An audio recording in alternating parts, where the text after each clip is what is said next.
Hey everyone, welcome back to the Leadership Project with your host Mick Spears. Our vision is to inspire all leaders to challenge the status quo. We bring you weekly topics and thought-provoking guests to get you to stop, reflect, and think about what it means to be a leader in a modern world. Our aim is to help you become the leader you wish you always had, as we learn together and lead together. Please enjoy the show.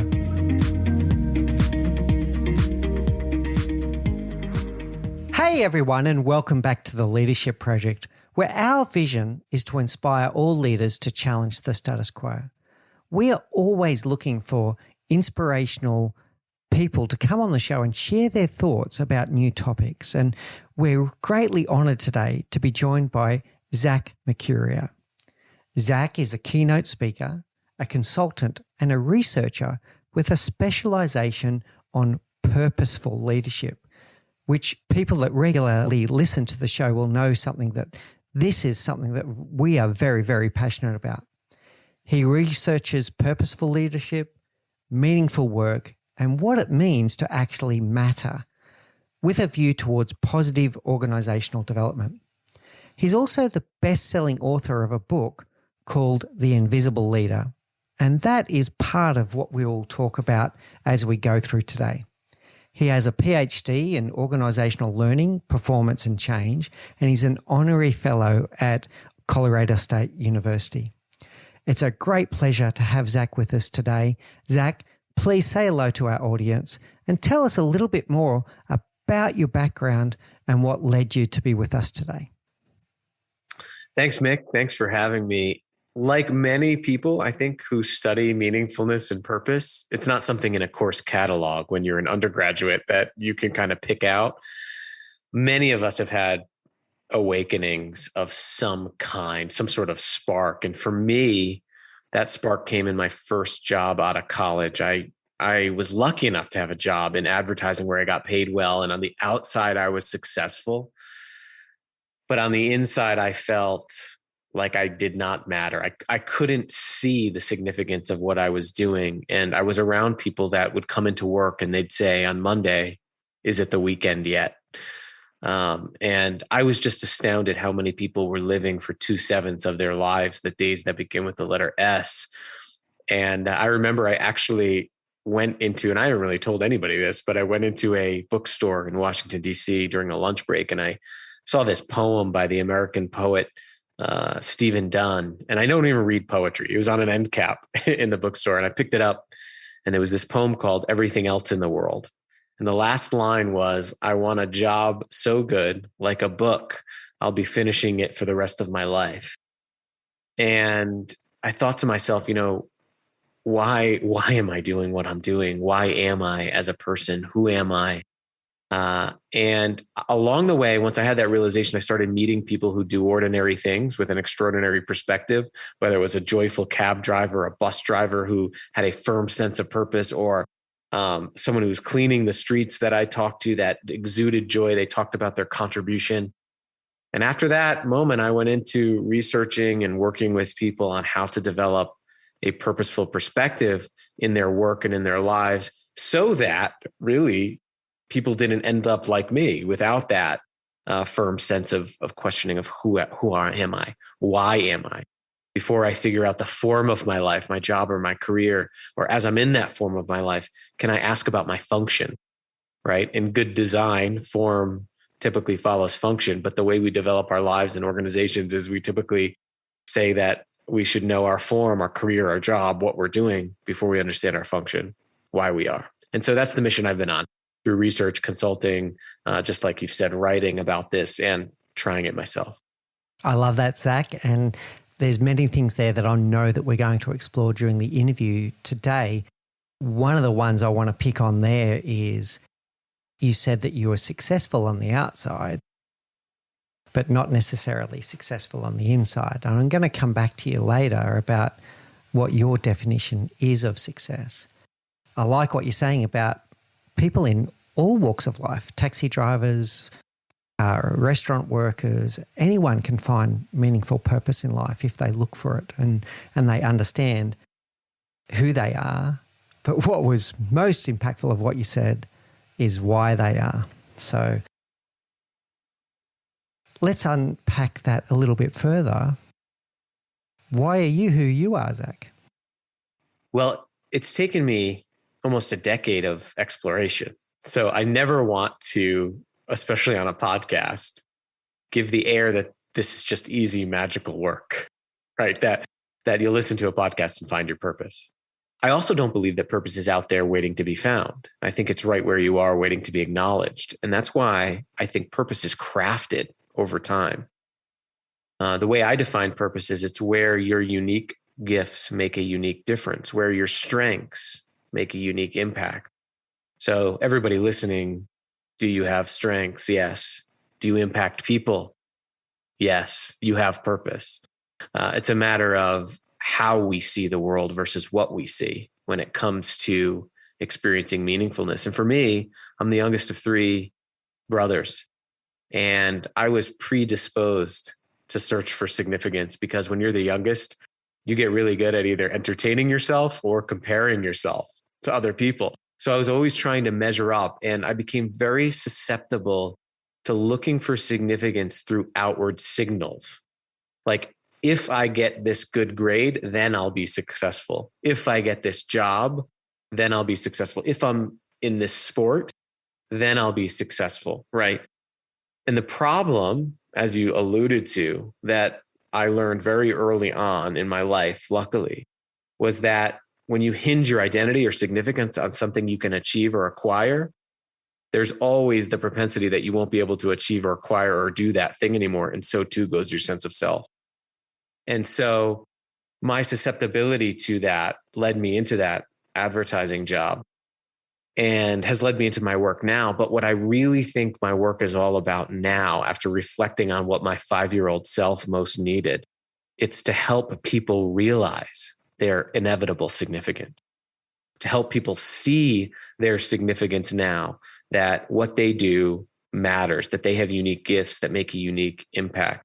That if we saw the world through the lens of not what am I going to do with my life or what should I do with my life, but what should my life do for others, that shift can awaken our own significance. So that's where I am right now. It's almost like who that 5-year-old youngest sibling needed to get out of that cycle of chasing significance through things is what I'm trying to do for other people and as a collective for organizations, companies, and communities.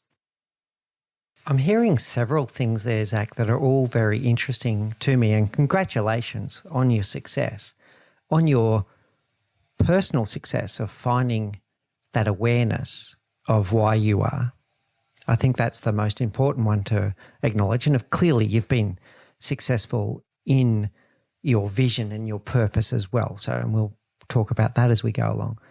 The things that were really interesting in what I was hearing, Zach, about that 5-year-old self and as you grew up, many of the things that you described were external validation and then goal attainment of tangible things. But then once you reach that goal, then what then? Whereas what I'm hearing in everything that you're saying, all the way back to your description of the person you going into the bookshop and reading that poem, it's actually about something that is somewhat unattainable. The purpose is something that has momentum and continues forever. What's your reflection on that? Yeah, the problem with being motivated by a result is precisely the fact that you can achieve it. And as you say, then what? Most of us, I would say, live in an if-then argument. We don't even know it. You know, it's also been called destination addiction, that we will be worthy once we get this job. Once we get the quarterly earnings up, we'll be successful as a company, right? And it's a roller coaster because and in psychology, we call it the arrival fallacy, that your brain actually experiences the same thing, whether you achieve a goal or not. It's why if you watch the Olympics this summer, one of the biggest mental health issues facing Olympians is a diagnosable psychiatric condition called the Olympics blues. And what's that? That's a arrival fallacy, that if I achieve a goal, What now? If I don't achieve a goal, what now? Now, the only thing we have control over every day has one thing in common, regardless of what we achieve or what we don't achieve, and that's the ability to contribute. So that's why a sense of contribution and focusing on contribution lasts much longer than focusing on an achievement, because achievements come and go. The ability to contribute to a human being is mostly available every single day. And that's powerful stuff right there. So once again, we're moving from kind of the goal attainment through to something that you can renew every day. So you can wake up every morning with, what can I do to contribute to others today? That's very powerful stuff.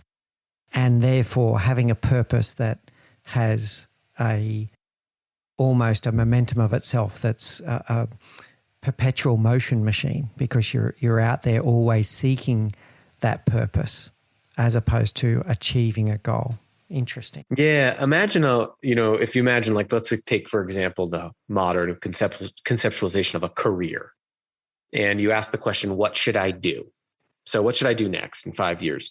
What inevitably happens is you actually narrow your options as you progress in that, because you get a certain skill set, you get certain boundaries of what you can do, where you can do it, versus if you asked about your career, what kinds of problems do I want to use my strengths to solve? All of a sudden, the window opens, attention opens, possibilities expand, because you're not tied to like a particular job or a career to contribute with your strengths. You're tied to using your strengths to solve human problems. The jobs, organizations, careers become mere delivery systems of your contribution versus your identification. And it's a much more sustainable way of experiencing sustained energy. And like you said, that a purpose almost exerts a pulling force on our lives, whereas results and achievements push us for the short term. And so I liken it to like basic physics of, when you're stuck on the side of the road, you don't call a push truck to push your car out of the ditch, right? You call a tow truck because physically it's easier to lift something and pull it than it is to push something. And the same is true when it comes to the psychological effect of having a bigger purpose outside of ourselves, pulling us forward versus relying on results to push us, because we'll always be reliant on the push. Yeah, I'm loving this analogy of the pulling nature, and also the tow truck that's going to pull you out of trouble. I love that. You also have now used the word strengths multiple times in a very short period of time. In fact, you were really focusing in on self-awareness about how your strengths can make meaningful impact. Tell us more about that. One of the exercises I've done with people, I think over 10,000 now, is helping them write a purpose statement that takes their strengths, which is the intersection between what you love, what energizes you. These are the things that if I were to interrupt you doing it, you'd be pretty mad at me because I interrupted you, right? Those are the things that you love to do. But it's where that love, that energy intersects with your talents, the things that you're good at. So these are kind of the things that I might ask you to do. You may not love to do it, but I may ask you to do it and you're good at it. I mean, it's just something you're good to do, good at. Other people ask you to do it. And it's where you can find the intersection of what you love to do and what you're good at, that we get this concept of a psychological strength. Now, there's been research in almost every culture through this program called Character Strengths that find that the chances of you and I having the same set of 5 character top strength is like 1 in 7 million or something. So the unique combination of our gifts is like our fingerprint. But let's add on to that, right? The uniqueness of where and how our gifts impact other people is like our true fingerprint. And that's what gives directionality to strengths and what creates that sense of purpose. What is my unique resources, my strengths, the intersection of my passions and my talents, and how are those impacting the people? And I don't necessarily think about it as a big cause, but in impacting the people that I'm going to talk to today. And that's purpose, in my view. I love this as well. So I've got this picture in my head of pretty much a Venn diagram of what do I love, what am I good at, and how can those two intersect to create meaningful impact on the world, but contributing to others. It's a really great picture that you're painting there, Zach. Thank you for that. We spoke before about external validation versus more internal. So, and you were speaking about success in that regard. What does success mean to you now? I don't know where to attribute this quote. I read it in the founder of Tom's shoe company, Blake Mycosky's book, Start Something That Matters. And it really resonated with me. And it was a better way of articulating it than I've ever articulated it. And it's that success is finding a meaningful need and filling it better than anybody else. So what I mean by that is the way I take that is finding a meaningful need around you today and using your gift. That's the better, when you can use your gifts to fill it differently than anybody else. And I still think that that's success. Success is how do we fill the space around us? Viktor Frankl, who's the author of Man's Search for Meaning, and then he was also a concentration camp survivor and a psychiatrist. And he just published, he didn't publish it, Daniel Goleman published an unpublished series of lectures called Yes to Life in a new book, and I highly recommend it. But he said, our meaning in life, and he uses meaning and purpose interchangeably, but he says our meaning in life is how we fill the circle we're in. So how we fill out the human needs that are around us today. And he recounts the story of a tailor's assistant coming up to him after a lecture and says, Dr. Frankl, I love your lectures on the meaning in life, but I'm just a tailor's assistant. And he asked him, he goes, how have you impacted and thought about your impact on the people that have come into that tailor shop? Tell me about that. And that young tailor was so obsessed with being anywhere but where he was in that moment that he wasn't filling out the meaning of his life. And so that's what I believe. It's how we fill the circle around us with our strengths. That's really impactful as well, Zach. I love this. And I think that's when, I think this was in something that I read from you as well. And you were talking before about people that arrive at a job on Monday and go, I can't wait for the weekend. Surely if we can find that intersection between what we love, what we're good at, and creating meaningful purpose, then we start looking forward to Monday and we start spending up to 1/3 of our life in a job that we love instead of something that we're looking forward to the weekend. Yeah, love this. Now, I will want to add one nuance to that, if you don't mind. Yeah, please. You can make the job you have the job you love as well. So and what I mean by that is that one of my research studies is with university cleaners, so janitors. Not one of them I interviewed for that study on meaningfulness said that they were born to be a janitor. It was the exact intersection of their ilkajai or whatever it is, their purpose. Every one of them experienced meaningfulness in their job. So one of the things that I know that we can do, and research indicates that we can do, and it's called job crafting, is that how can you use your strengths, your passions, and your talents to make an impact where you are? That's also purpose. So I believe that if you don't learn how to uncover purpose where you are, it's very difficult to uncover it where you want to go. And so there is a skill, and there's a big difference between just having purpose and being purposeful. So if purpose is your contribution, then being purposeful is contribution, thinking, being, and doing. And that's accessible, as Viktor Frankl, who was that concentration camp prisoner and survivor, I think most blatantly displays, is accessible wherever you are. So what we're talking about now is... So I just want to make that nuance. Yeah, no, I love this. It's not a job. It's not a dream job. It's a skill set. It's a way of seeing. And what we're talking about now is reframing your perspective on what you already do, is what I'm hearing from you there. And if you stop, let me play this to you and see what you think. You stop and take a step back for a second and ask yourself these questions. With what I do, how does it help others? Question 1. Question 2, If I stopped doing it, what would happen? Question 3. If I did more of it or I did it better, what would be the positive impact of that? What's your reflection on that for reframing what you do today? What I love about that is that the questions we ask ourselves determine what we think about.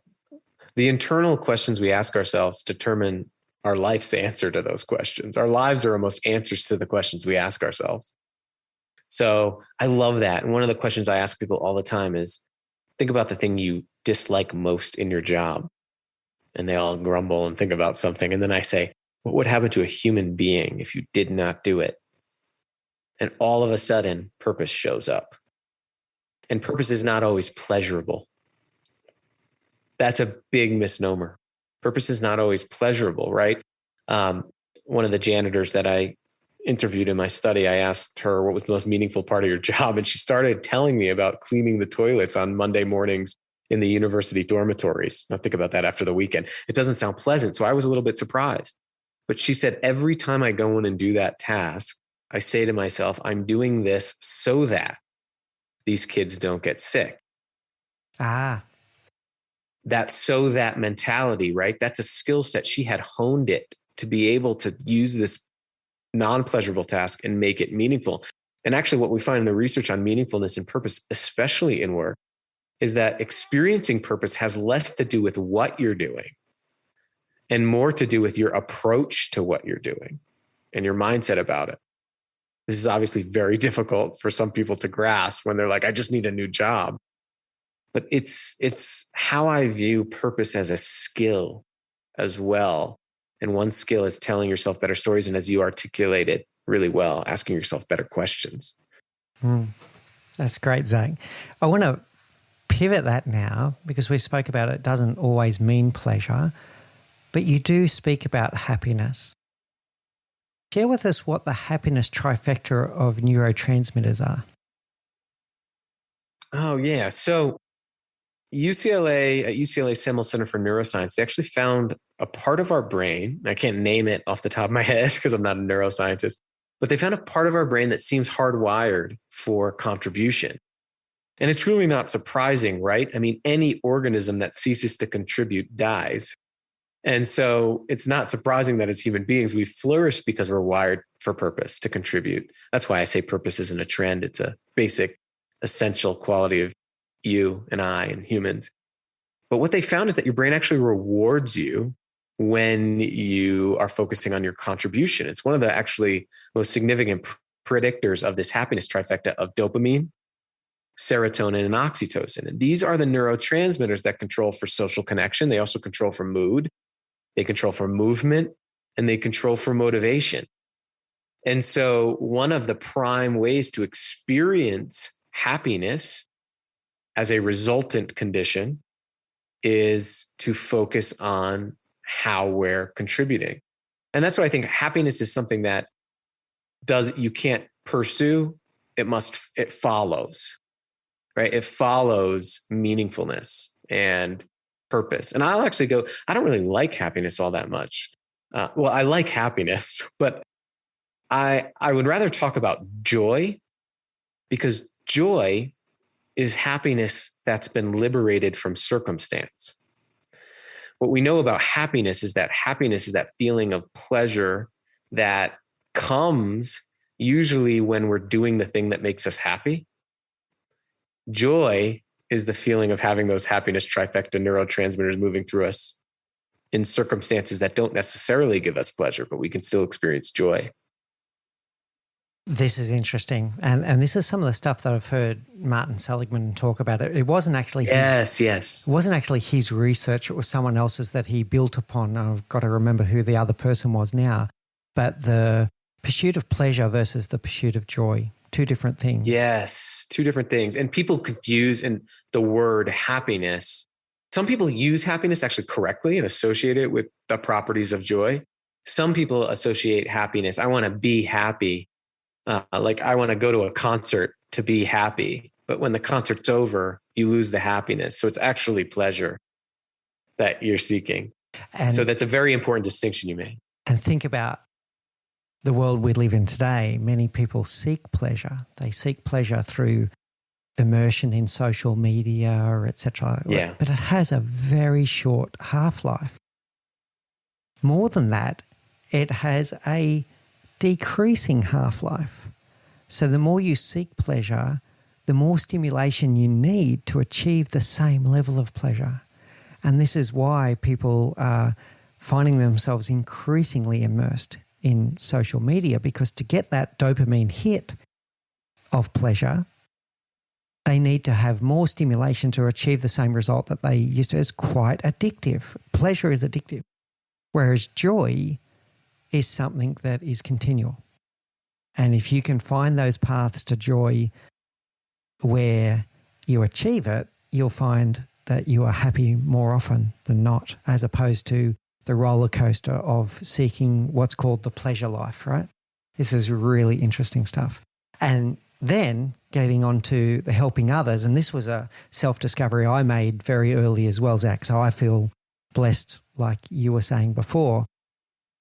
Nothing makes me more joyful than helping someone else or watching them flourish, all right? So something I pride myself in as a leader is when I have coached someone and I've developed them, and I stand back and I watch them in action, and I watch them knock it out of the park, and I've just got this, I don't know, I walk away for many days with this, walking on air feeling, right?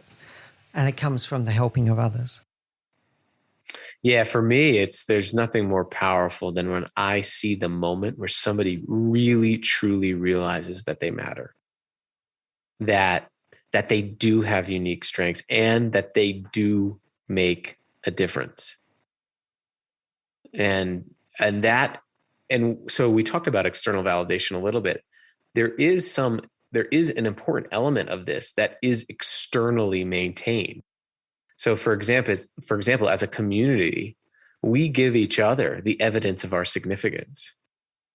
So it's not necessarily that external validation is wrong. It's what's being validated and how it's being validated. That's really important to maintain meaningfulness, because I can believe that I matter, but if I don't experience evidence of my mattering, that also has a short half-life, we find.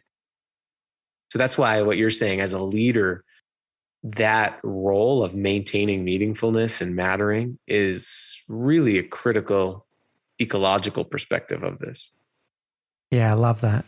And it's making me think of, we had Kimberly Abbott, the CEO and founder of a company called Vested, and she's an independent consultant to the United Nations. We had her on the show recently. And the mission of Vested, her organization, is to redefine the definition of millionaire to be someone that impacts the lives of 1 million people. Oh, I love that. Yeah. So that's beautiful external validation, as opposed to, oh, wow, look at your bank account. Exactly. Yeah. And I think that the meaningful validation of one's significance results in intrinsic value. And that's when I think external validation and community validation is so important. The type and quality of it makes a big difference. You've mentioned social media. I think a lot of what's happening is that in our society is that people are fighting for significance. Social media right now is a signal of significance that people are chasing. It's just like the I got a pension was 30 years ago, right? I mean, I think it's just been evolved and been replaced where we're trying to find these signals of our significance because we're not necessarily experiencing in schools and in our organizations and in our families. And I think that that's one of the things that you're seeing is people are yearning for significance and looking, and I think some limiting or self-limiting places to get it. This is an issue that the search for likes, loves on Facebook, TikTok, and Instagram. That's an example of the pleasure life as well. And it's very short-lived and it only matters for a short period of time and then you're going to seek more again. The other one that worries me as well, and you brought it up earlier in slightly different words, comparison. OMG. Social media is encouraging, comparison to others. comparison does not bring anyone any joy. No. And what happens is we dilute our understanding of our own uniqueness. Yeah. Wow. That's powerful. When we compare ourselves, we try to morph ourselves and we try to emulate others. But what's really going to bring joy, as we've been talking about, is how our uniqueness makes a unique difference. And so if we overlook our uniqueness through looking too much at other people, our attention is finite. And we won't have that self-knowledge that we need. I mean, the ultimate security is a positive sense of self-worth. It transcends job, it transcends career, it transcends everything. And that's what I fear most too, is that people are missing out on that ultimate security, which is knowing and believing that I uniquely matter. And everyone desires this. Everyone wants to feel like they're valued and everyone wants to feel like they matter. I think that becomes now the perfect segue to this question. I'm going to go out on a limb and say that you and I are lucky, Zach. We've both found our purpose and we get joy from our purpose. I'm going to say that there's a good percentage of our audience are going to be sitting there going, well, that's good for Zach, that's good for Mick, but I don't know my purpose. It's elusive. Tell us more about your thoughts on the path to purpose. First, individually, one of the things that I encourage people to do is to try asking better questions. As you mentioned, I want to go deeper on that. Instead of thinking, what is my purpose? There is a phenomenon called purpose anxiety that when people like you and I talk about this, that we get this, like, I don't know what it is. So I get so frustrated and I just disengage. I'm never going to find my purpose, right? And we identify ourselves with the struggle we're in. It's like when someone goes, you should really eat better.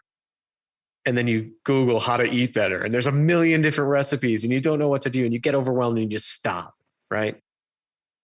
So what I try to advocate for is, instead of trying to find your purpose, try to be more purposeful. So one thing that, as an example of a practice that you could start doing, and try it for 7 days. And even if you don't want to, especially if you don't want to, try it, force the action. Is a couple of years ago, I was doing this purpose work. And I would in the mornings, was not feeling motivated or energized. I would kind of have this like bad attitude in the morning. And this is why, this is a constant work in progress. Even someone who studies purpose, this happened. And I started thinking about my internal narratives. And what did I do every morning? I looked at my habits. I wake up, I looked at my phone, my calendar, and I would say to myself, what do I have to do today? Can you imagine, like, if the voice in your head was a motivational speaker? Hey, what do you have to do today, Mick? It's like, you can wonder why we're in despair a lot of the days. So I just shifted that. I was reading some studies on gratitude and gratitude journaling. And I said, what if I wrote down in the morning, how is what I'm going to do today going to impact other people? And I wrote down their name. So say if it was a meeting I dreaded, I would write down their names and I would write down like one or two things I knew about them.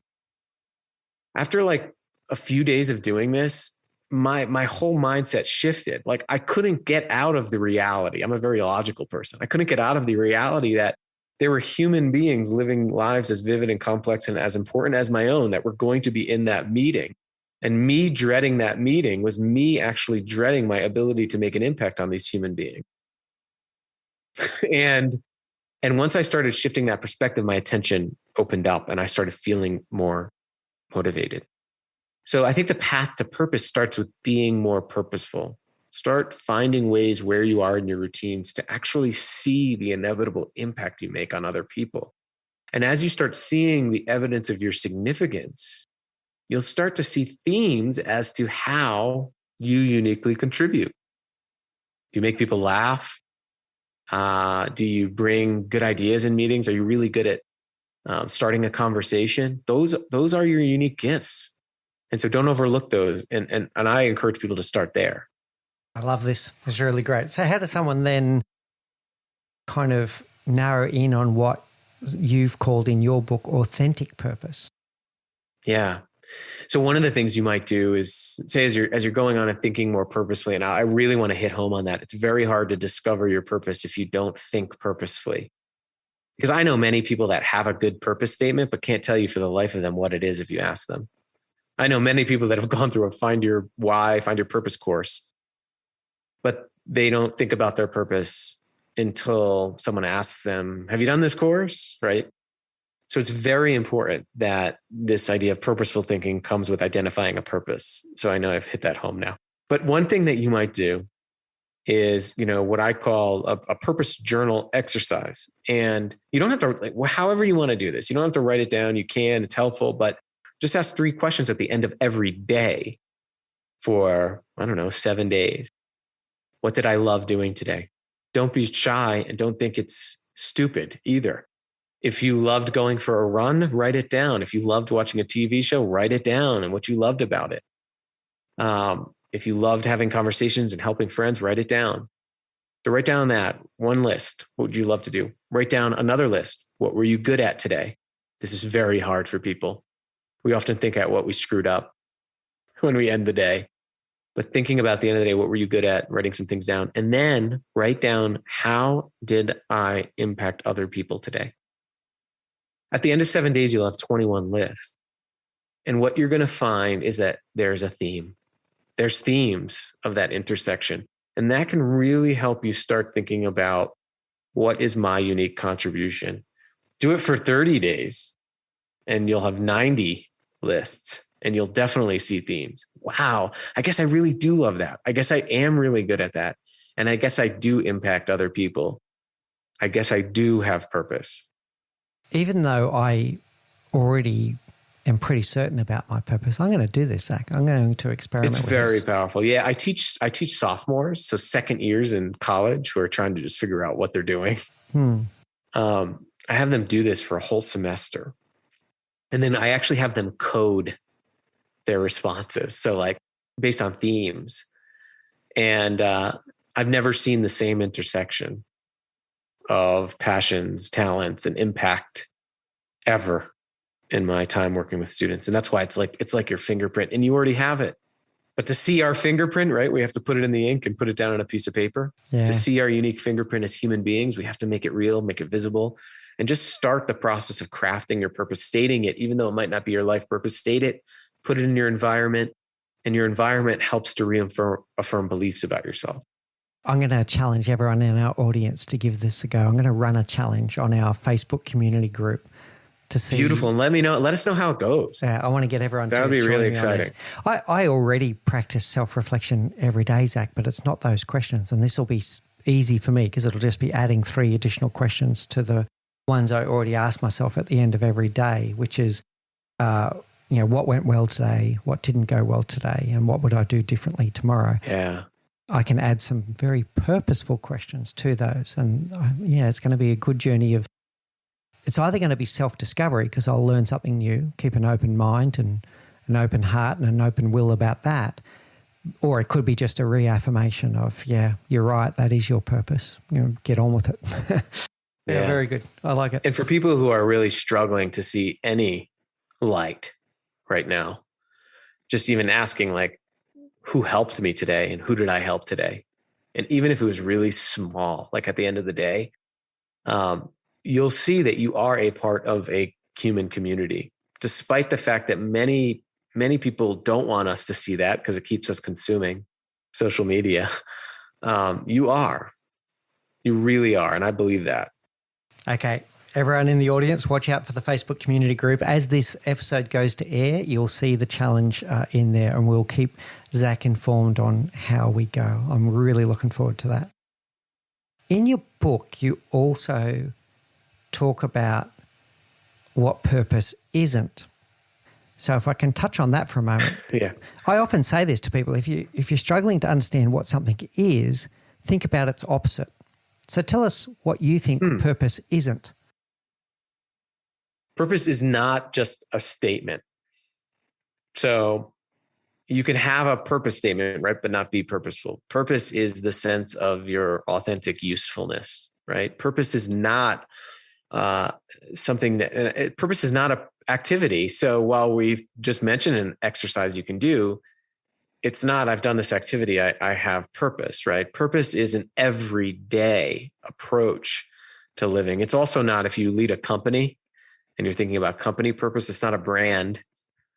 Your brand is not your purpose. Your brand should express what's already there, in terms of what people believe, right? But what purpose is, when you look at, like, there's this great articulation of this by sociologist Corey Keyes, and he talks about these different types of purposes. So the other thing that purpose is not, is it's not equal. I mean, their purposes are not all created equal in terms of their impact. So you could have a reason for being that is very self-centered.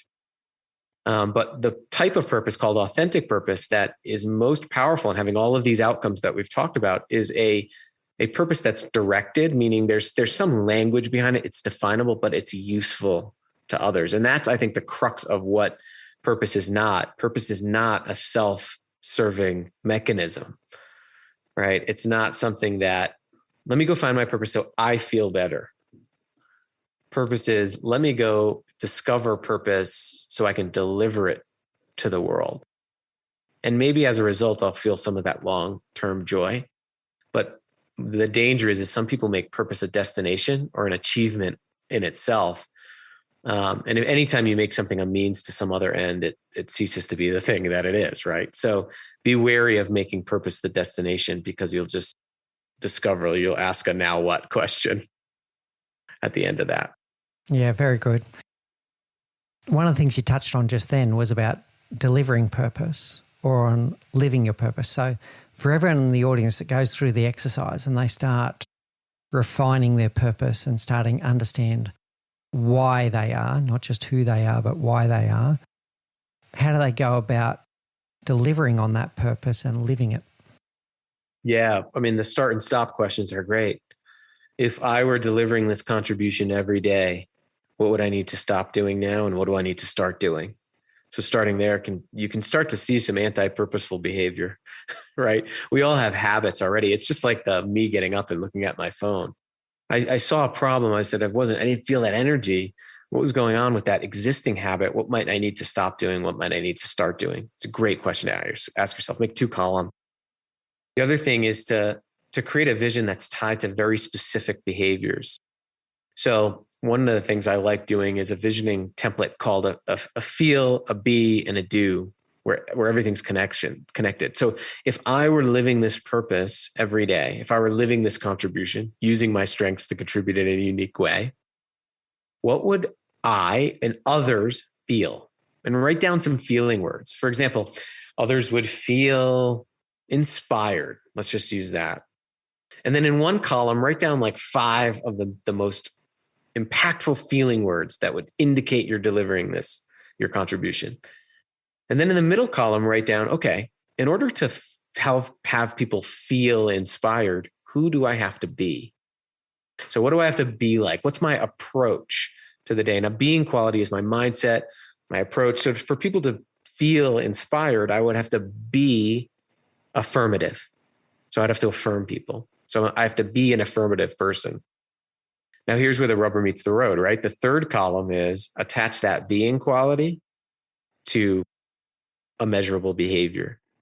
So if Mick was following me around with a checklist and he's like, oh, Zach's being very affirmative today, what would Mick see me doing?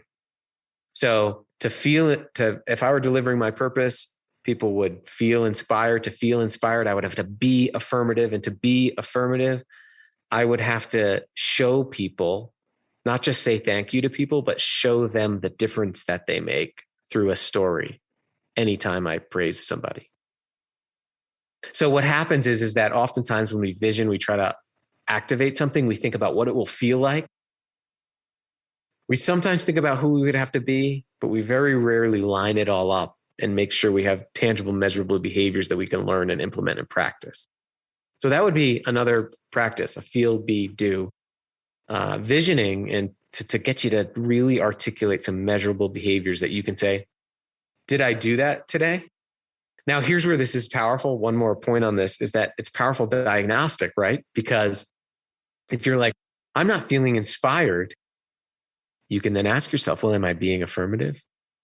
Did I appreciate someone today? Oh, no. Well, no wonder I'm not feeling inspired. There's so much to unpack there, Zach. So if I'm going to borrow Maya Angelou for a moment and I've used this on the show before and people are used to it, but people don't always remember what you say or what you do, but they'll always remember how you made them feel.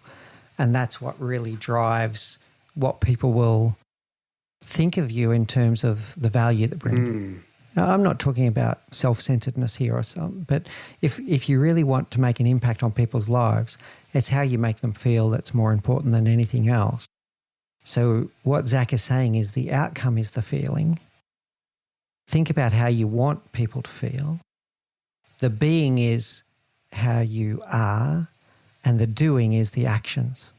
I love this. Oh, that's a great way of saying it. I like leading in with that Maya Angelou quote, because some people see that quote and they're like, well, that's great. I get it. How do I do it? And I think it's linking up and starting with, how do I want people to feel based on me and my contribution, and who do I have to be and what do I have to do? You can also do this on a team or organization level too. I mean, it's a really powerful way to, if you're a leader, vision for your team and get people engaged. If we were delivering on our purpose, how would our stakeholders feel? Who would we need to be? What would we need to do? Great segue, Zach. I want to talk about now common purpose. So far you've described purpose as being very individual, that it's like a set of fingerprints. And you said that the probability of two different people's exact kind of makeup matching up is like 1 in 7 million, I think you said. Yeah, and the strengths literature, it's about that. Strengths, okay. All right, very good. And I do believe that every single person on the planet has got their own superpower, and some people, it takes them a while to become aware of it or discover it, right? And a collective team is someone that can bring together all of those different collective superpowers. But if every single person on the team has got their own individual purpose, how do you find common purpose as a team? Yeah, so there's individual purpose, which is why me. There's organizational purpose, which is why this. So why are we even coming together to do something? Well, what are we trying to accomplish? And as an organization, I will say this, you can apply the same passion, talent, impact Venn diagram to your organization. What's the energy source in the organization? What are you really good at?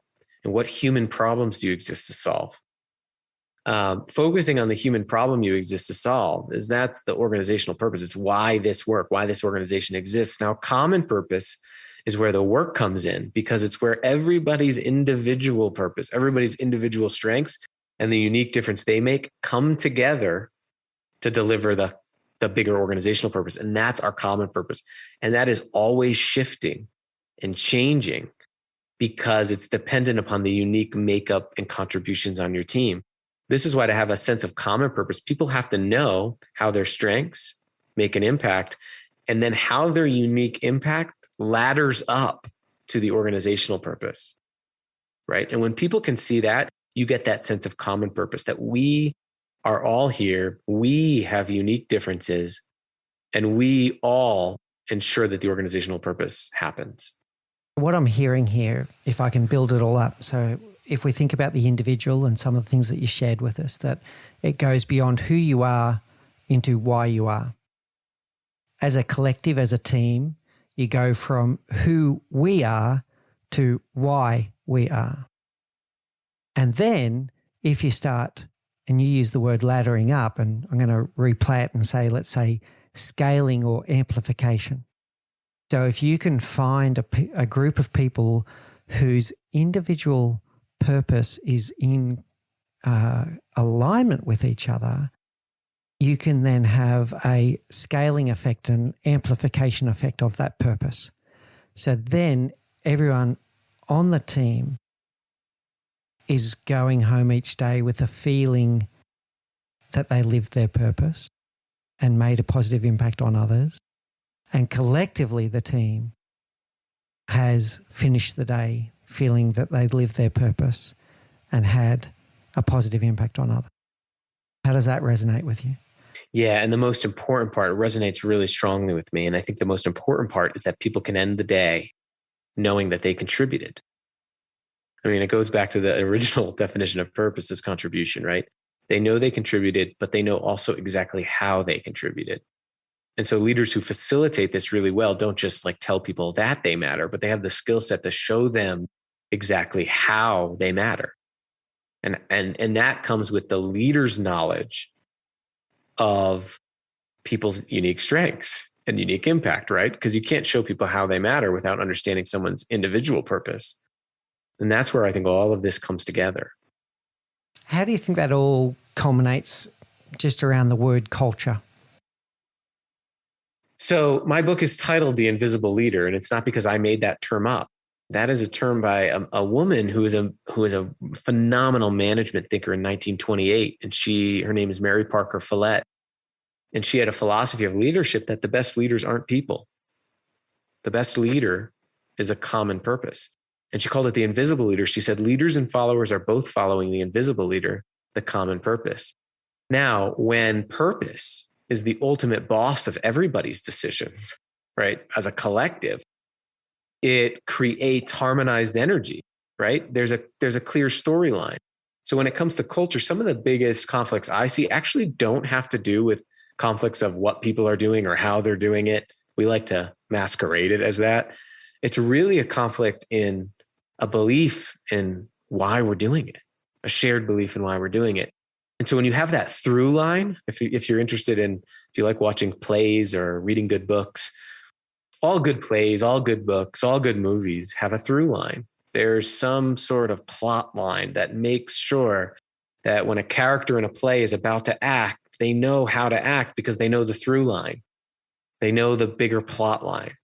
Purpose acts like that plot line. So that's why I think culture, behaviors, values, assumptions must cluster and highly correlate with that through line, with that purpose. And in the absence of that, you get a lot of wasted energy. You have a lot of reaction in organizations versus harmonized energy. So I think that's the function of purpose in culture. I think it's the foundation, it's the through line, it's the plot line, it's the reason why we talk about culture. And so I believe it's foundational. Love the analogy of the through line or the plot line of either a book or a movie or like you said, a play. That's amazing. Or music. I mean, you can a song, an album, all of these things that humans inherently are drawn to, the arts. Yeah, we're drawn to it because it offers us some story. Yeah, good. And the same is true in organizations. Yeah. That's really powerful stuff, Zach. And I want to play on this harmonized energy. This really caught my attention in your book as well. And maybe if with your permission, I wouldn't do it without that, but with your permission, I'd love to put a diagram of that in the show note. Oh, please do. But I'll paint this picture for everyone. Zach has got this diagram of arrows going everywhere. And then with harmonized energy, the arrows are all in alignment and having a positive direction. One of the things that so many people complain about in their organizations, whether it be the leader of the organization down to the person on the tools, inefficiency. They talk about not valuating work, and parts of the bureaucracy of the organization where some of it's valuating and others, people are sitting there scratching their head, why am I doing this? And it's, and talking about that diagram you had with arrows going all over the place, that's the inefficient work. How do you think we could use common purpose and harmonized energy to address inefficiencies that, to be frank, apart from the fiscal impact of those inefficiencies, they drive people insane? They do. And I would say that many of those inefficiencies are the result of initiatives, investment in projects that veer from purpose. It's when an organization becomes distracted by their competition instead of captivated by their purpose, right? We get into that. Like, if you look at a case study, you can look at the Microsoft case study. Bill Gates had a vision to put a computer in every home. That was the mission statement. What happened in the mid 2000s? They achieved that. And then what? They started trying to compete with Apple. And then what? They started making really poor research and development decisions. And then what? Teams were being rewarded for efficiency without having anything to be efficient toward.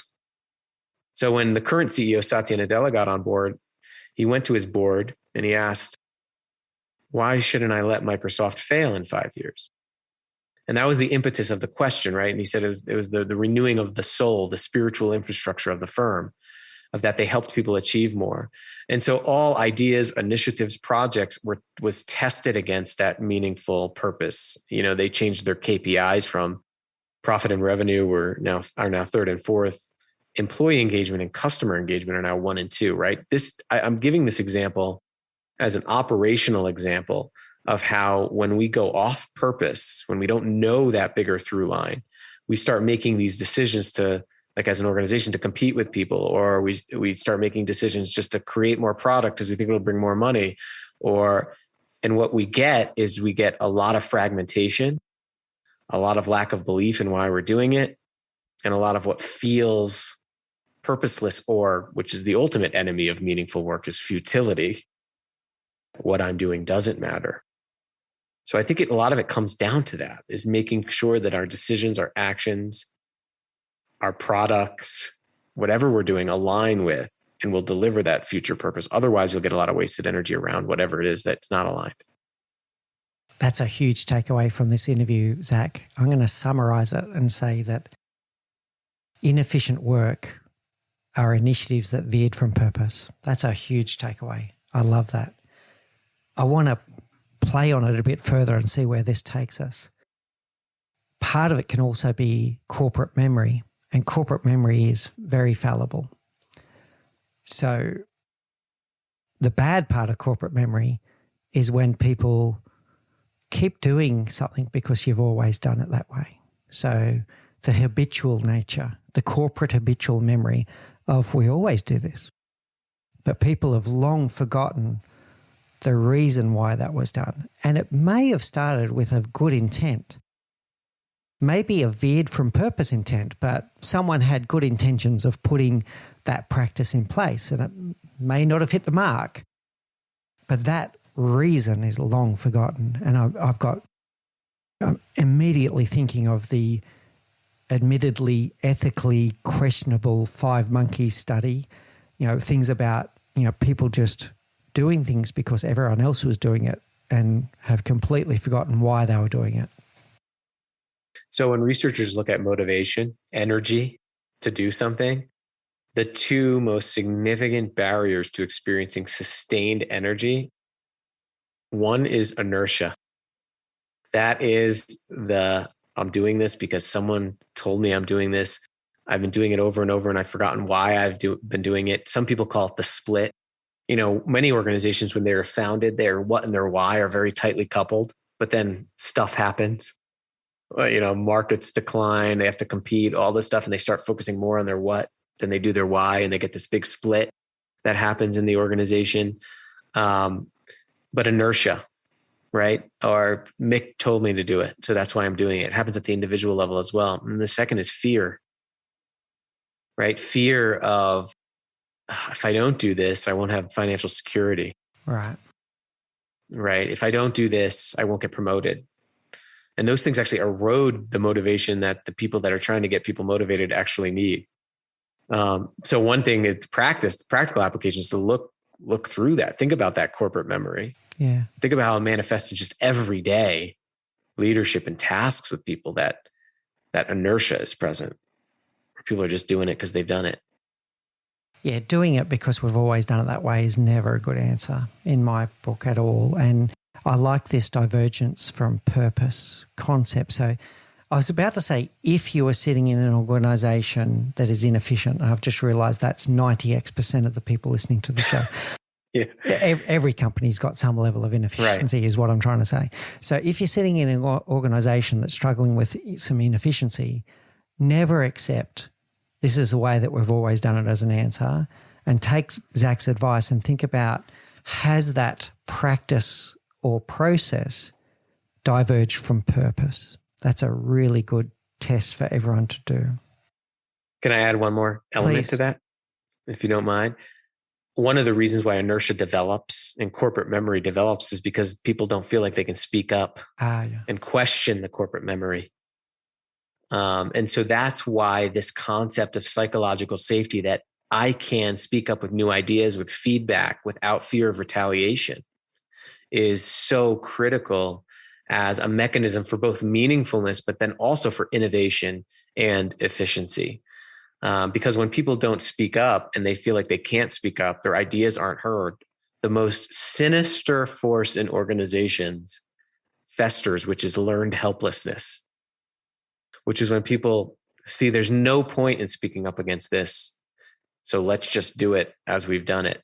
And I think that cascades down from the top of the organization to the senior leadership, all the way through middle management. So let's not forget that corporate memory is acted upon by humans.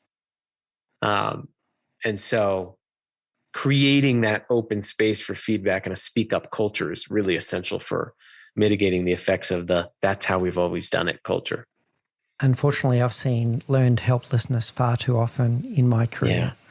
And what Zach is talking about here is creating a psychologically safe environment where people can speak up, where leaders do remain mindful and they listen without judgment. So when someone raises their hand and asks a question, that you listen without judgment and then that you follow that. Yeah, and how this relates to purpose and purposeful cultures, right, is, the four elements of culture that we know, through the research creates a positive, purposeful culture are that that's meaningful. We've talked about this. People know that they matter and how they matter, that they experience more positive emotions than negative emotions. So positive, that they have high quality relationships that are trustworthy. But then the last one is that they can do all of that in the absence of fear.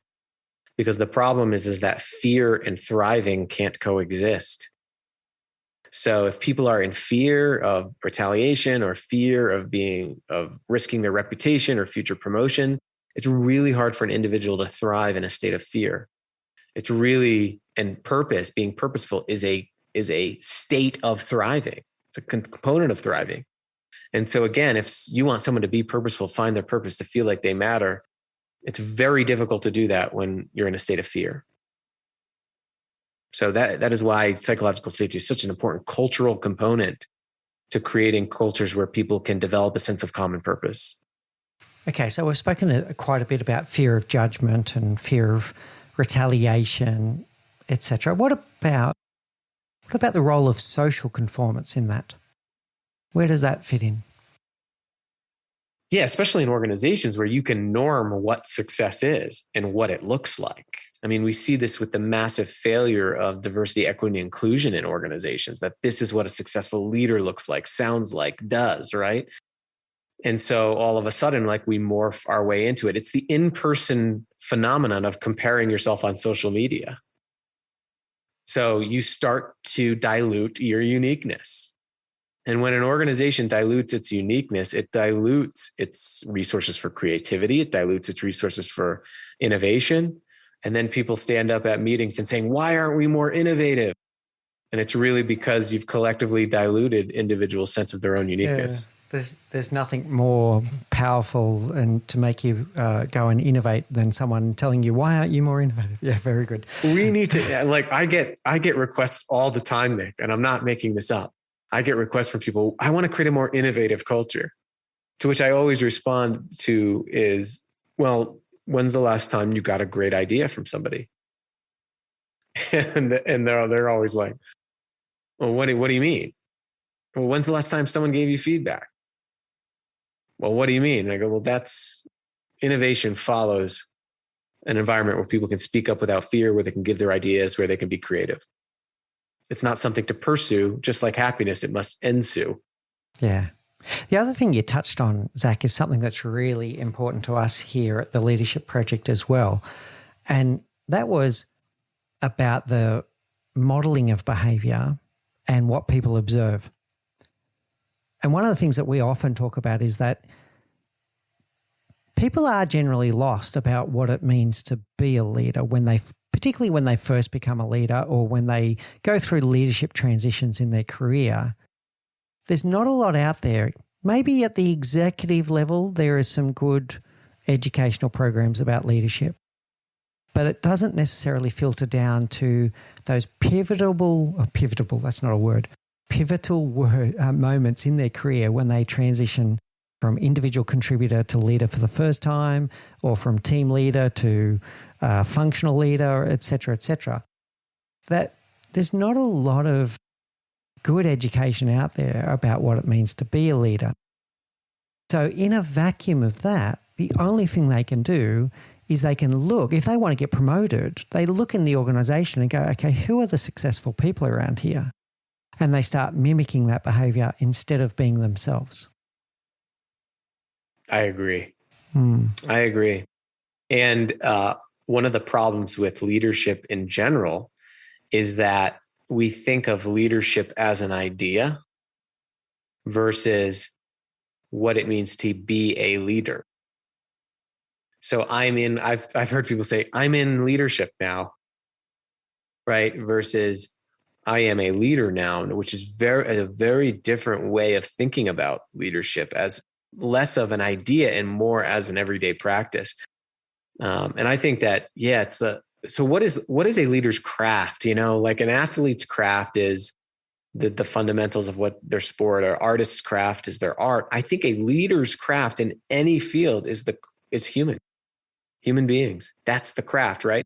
So all of this stuff that people name some of the fluffy stuff, like purpose, creating, mattering, all of these things that get at people's primal desires as humans, that is the precise craft of leadership as human beings. And what's difficult is, I think, and that's why I'm glad people like you exist, because what's difficult is that it's hard for people to turn that craft into learnable skills. And I think that's where leader development needs to move to in the future, is really making sure that these soft skills are conceptualized as hard skills. 100%. Leadership is all about how you relate to other human beings. And right. all the great leaders in the world know that. And that's what they practice every day. Yeah, that's the craft, right? The craft is not your product launch. It's not even your team's innovation. It's not your performance. It's not your craft. Getting more out of people is not your craft. Your craft as a leader is to create environments where human beings are noticed, affirmed, and needed, and everything else follows. You've summed that up beautifully, Zach. I love that.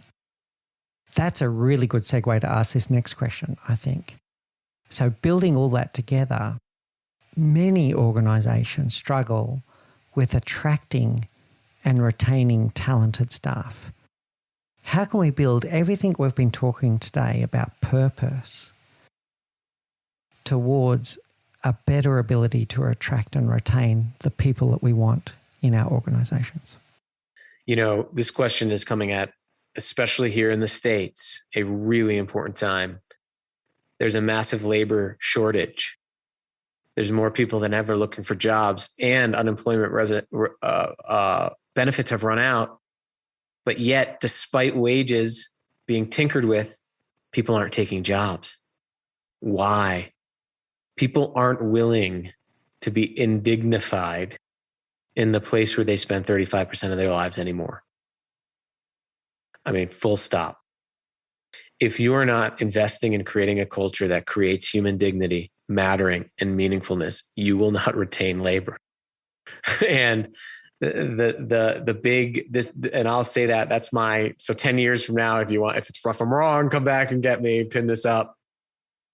But I think that it becomes more important now than ever when we're coming off the back of a period of collective self-reflection on why we're spending our time and how we're spending our time, that we create environments that are dignifying and not just pay well. And how do we do that in a recruitment process, right? Well, we show people exactly how we ensure that everybody matters here before we show them the $18 wage. We create job description, $18 an hour wage. We create job descriptions that show people the human problems the job exists to solve, the bigger problems the job exists to solve, whether you're a fast food worker or you're in the C-suite. And we show people the strengths we need people to do it. We invest in people's development. If you come here, you're not just going to be someone on the front line. We're going to invest in you as a human being and help you be a better human being when you go home at night. And here's how. we're thinking about the experience that you have when you go home and tell your kids about where you're at, we want to create an experience that you'll be proud to tell them that. If that's what we can do, that's how you recruit and retain talent. Amazing, Zach. So giving people dignity, making sure that they understand that they matter, making sure that they understand that what they do matters, making sure that they understand that they are creating a meaningful impact, and then attracting people that have that common purpose, what we were talking before. So an alignment of those individual purposes towards that harmonized energy, and you will attract, not just attract them, you will retain them. People will work for you and love their job if they think, or no, not think, know that they're making a difference and that they matter. And then I'll add one more thing. Make sure every single person in your organization that supervises any other human being knows that their primary job is to be responsible for the place where human beings living lives as vivid and complex and important as their own spend a third of their waking life. That's it. If everybody in the organization knew that that was their chief responsibility, all of these other things we want, profit, innovation, which aren't bad, all of these things that we do to move forward as organizations, I think would follow. Let that sink in, everyone at home. As a leader, you are responsible for 1/3 of someone's life. 1/3. That's the responsibility that you're taking on. Everything else comes second. That's really great, Zach. Thank you so much. That's going to bring us towards the end of the interview. I do have some rapid fire questions I'd like to ask you. I'm sure the audience are going to be interested in. So you are a best-selling author yourself, and congratulations on that. A wonderful achievement. What about your favorite authors or favorite books? Oh my gosh. I'll go back. I mentioned it numerous times. Anything Mary Parker Follett has written, but then Viktor Frankl's works, Man's Search for Meaning and Yes to Life. And from a more modern perspective, one of my books that I read a couple times is Legacy by James Kerr on the All Blacks New Zealand rugby team and the sustainable culture of excellence that they've created. So those are some of my favorites. So touchy point, Zach. I'm Australian. Sorry. Okay. But I love the All Blacks. I shouldn't say that. But I admire the All Blacks. I shouldn't say I love them. I should have omitted that then. No, not at all. Not at all. Because I've got to share a story with you here. Between Australia and New Zealand, there is a annual competition called the Bledisloe Cup. Australia hasn't won it since 2003. Okay. 2003. That tells you the All Blacks culture right there. Okay. Yeah. All right. And do you have a favorite quote? I think it goes back to Nietzsche that was invoked by Frankl when he said, "He who has a why to live can bear almost any how." Wow. Really powerful. And I did notice that one quoted in your book as well. Very powerful when I read it, and even more powerful now when you said it. Yeah. Okay. What's the one thing that you know now that you wish you knew when you were 20? That the one thing I have control over is how I make meaning of what's happening to me, not what's happening to me. Yeah, really good. All right. So I'll just leave it at that. That's really good, Zach, and something for us all to think about at home. So Zach, I'm going to bring us to a close now. I want to thank you so much personally. I've learned so much from this experience of getting to know you and from this interview. I know our audience will at home. I'm committing that when this goes to air, we are going to have the Zach Mercurio Challenge about purpose on our Facebook community group. We're going to see how many people we can get involved to ask those questions every day.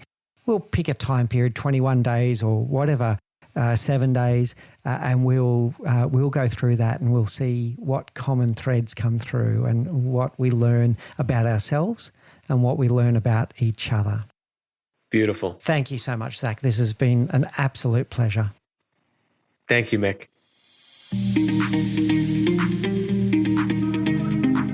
Thank you for listening to the Leadership Project podcast at mickspears.com. I am your host, Mick Spears. Sound design and editing by Faris Sadek. Social media by Gerald Calabo. and special thanks to our operations manager, Say Spears. We appreciate you and we appreciate your time today. You can catch the video podcast and our series of shorter videos by subscribing to the Leadership Project YouTube channel, and you can join the conversation at our Facebook community group. We look forward to bringing you another great interview next week as we learn together and lead together. In the meantime, please do take care, look out for each other, and always remember to challenge the status quo.